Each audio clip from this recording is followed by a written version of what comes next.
Family में, middle class family में जो पैदा हुई और उसकी शादी हुई, बहुत टिपिकल क्लास फैमिली में, और वहाँ पे जो हर घर में जैसे सास बहू का जो ड्रामा होता है उस ड्रामे में वो थी, राइट।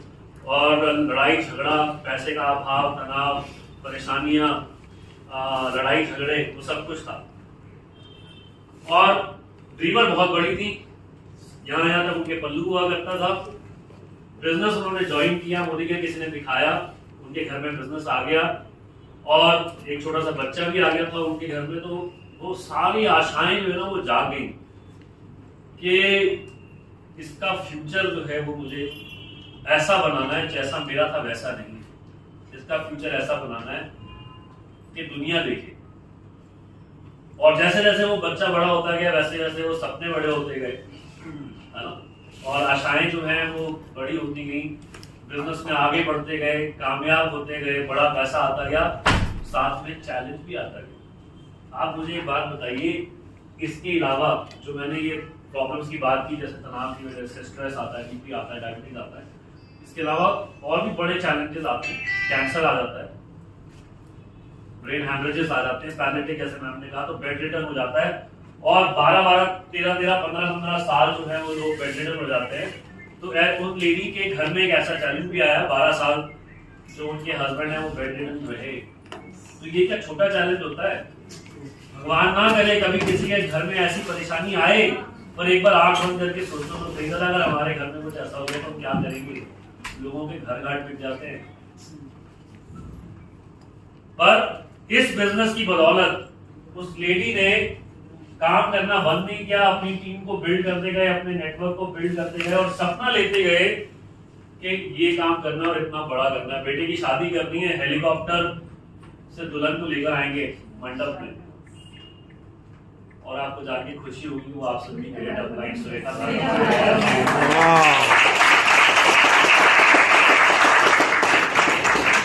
ये प्रूव कर दिया। और मुझे खुशी इस बात की है कि I was the eye witness. उस पूरे नजारे को जब हमने देखा ना तो we were having tears in our eyes, कि जो व्यक्ति ने जो बोला, बार बार बोला, पर्सनली भी बोला, मतलब अकेले में भी बोला, लोगों के सामने भी बोला, अनाउंस भी किया, और with the power of this business करके भी दिखाया, करके भी दिखाया। क्या उनको ये चैलेंजेस नहीं आए? इतने चैलेंजेस आ गए कि जो किसी को ना आए भाई, किसी को ना आए जिंदगी में। हम अभी यही पढ़े हुए हैं कि ना बोल दिया और वो मान नहीं रहे, कन्विंस नहीं हो रहे। किसी को कन्विंस नहीं करना यार, मैं आप लोगों को कन्विंस थोड़ी कर रहा हूं, मैं तो आपको फैक्ट बता रहा हूं। आज हिंदुस्तान के अंदर सिर्फ 30 लाख लोग हैं जी, ओनली 30 लाख पीपल जो 1 लाख रुपए से ज्यादा कमाते हैं महीने का। ओनली 30 लाख पीपल जो ऑफिशियल फिगर्स हैं। अनऑफिशियल लगा लो, ज्यादा से ज्यादा 1 करोड़ लोग कमाते हैं। और क्या, अगर ऑफिशियल फिगर इतना है तो अनऑफिशियल कितना होगा? 150 करोड़ में से मान लेते सिर्फ 1 करोड़ लोग जो है वो 1 लाख से ऊपर कमाते हैं महीने में। चाहिए कम से कम इतना आप लोगों को, 1 लाख रुपए महीना तो चाहिए ना कम से कम भाई, जिंदगी जीनी है तो, कि डब्बे डब्बों में धक्के खाने हैं। कम से कम 1 लाख रुपए महीना चाहिए अगर हमें आज इंडिया के अंदर अपनी जिंदगी को थोड़ा सा सुकून देना है। कम से कम 1 लाख। आप मुझे बताइए कितने बिजनेसमैन हैं या कितने प्रोफेशनल्स हैं जो सीए, डॉक्टर, लॉयर्स वगैरह और जो जॉब कर रहे हैं, जो ज़ुम्बा इंस्ट्रक्टर्स हैं, फिटनेस इंस्ट्रक्टर्स हैं, कितने लोग हैं जो 1 लाख रुपए महीना कमाते हैं? बहुत कम लोग मिलेंगे आपको, ना के बराबर। ढूंढने से दिया ढूंढ के मतलब लेके जाएंगे ढूंढने के लिए, तब भी नहीं मिलेंगे लोग। पर मोदी जी आपको ये अपॉर्चुनिटी देता है कि आप इस एलीट क्लास में आ सके। मेरा CA, I feel really very proud कि मोदी जी मेरी जिंदगी में आया। आज से 2 साल पहले मेरे सीए ने मुझे ये बोला कि आज आप इंडिया के वो 10 लाख लोगों में आ गए हो जो साल का आईटीआर 10 लाख से ज्यादा फाइल करते हैं।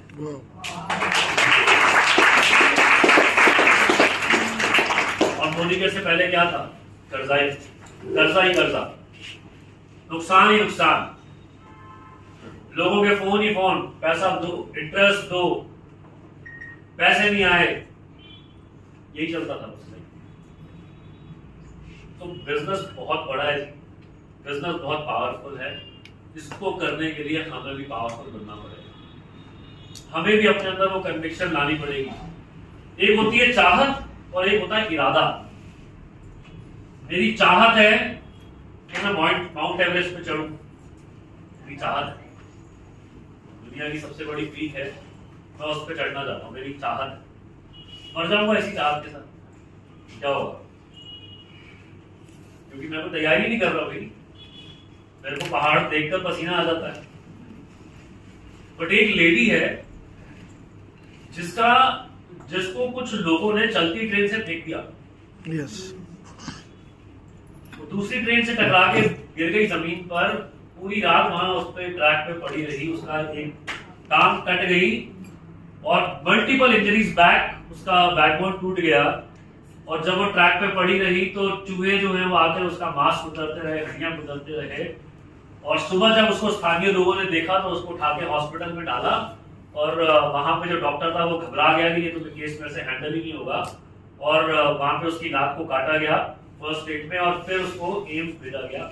और 1 महीने बाद उसको पता चला, वो नेशनल प्लेयर थी इंडिया की, और उसको पता चला कि मेरा को ये बोल दिया गया है कि मैंने चोरी की थी, इसलिए मैंने ट्रेन से छलांग लगा दी, मेरा पूरा जो केस है वो अलग ही बन गया। एंड उसने बोला कि इसका जवाब तो देना पड़ेगा, मेरे को प्रूव तो करना पड़ेगा मैं गलत नहीं। तो उस टूटी टांग के साथ, टूटी हुई हड्डी के साथ उसने निश्चय किया कि मैं माउंट एवरेस्ट चढ़ूंगी, माउंट एवरेस्ट चढ़ूंगी। और उस लेडी ने माउंट एवरेस्ट फतेह किया। अब आपको लगता है कि टूटी टांग के साथ हम अगर चढ़ना चाहे तो नहीं चढ़ सकते? वो जो लेटी हुई है बेड पे, वो कैसे उठी होगी और उसने क्या किया होगा, और वो पूरा माउंट एवरेस्ट उसने फतेह किया होगा। उसका नाम है अरुणिमा सिन्हा, इंडिया की। और उसकी आप वो स्टोरी सुनो कि जब वो माउंट एवरेस्ट चढ़ी और उतरी तो क्या क्या हुआ, कितने लोग वहां पर उसको नजर आए, जो मर रहे थे उसके सामने वो कुछ नहीं कर सकते। आसान, कोई भी काम आसान नहीं होता जब तक आप उसको अपने मन में आसान ना करते। बेड पे लेटे हुए उसने सोचा कि मैं माउंट एवरेस्ट चढ़ूंगी, आसान समझा ना उसने, आसान किया उसको। तो उसकी बॉडी ने फॉलो किया उसके थॉट को, उसके एक्शन, उसके ऑर्डर्स को, और उसने माउंट एवरेस्ट चढ़ा। उससे ना माउंट एवरेस्ट ही चढ़ा, आज वो वर्ल्ड की जो 7 हाईएस्ट पीक्स है उसका समिट भी कर चुकी है। और आप क्यों नहीं बन सकते? आप क्यों नहीं बन सकते सुरेखा भार्गव? में क्या अलग है और आप में क्या अलग है? हमारी लाइफ में भी चैलेंजेस हैं, उनकी लाइफ में भी चैलेंजेस हैं, हम लोग सब एक जैसे हैं, कोई फर्क नहीं है। भगवान ने हमें एक जैसा बना के भेजा है। जिस दिन आपको ये रियलाइज होगा, एहसास हो जाएगा आपको इस बात का कि ये मेरी जिंदगी है और मुझे इसे बेहतर बनाना है, चाहे कुछ भी हो जाए। मरने से पहले मुझे नहीं पता कि मुझे कब मरना है, अगला सांस आएगा कि नहीं आएगा, आई डोंट नो। और ये अच्छी बात है कि आई डोंट नो, क्योंकि अगर पता हो तो मैं कुछ करूं या मरने का इंतजार करूं। इंसान है हम लोग, ये अच्छी बात है कि हमें पता ही नहीं है कि हमें कब मरना है। तो हर एक दिन को ऐसे जियो कि जैसे कि आखिरी हो।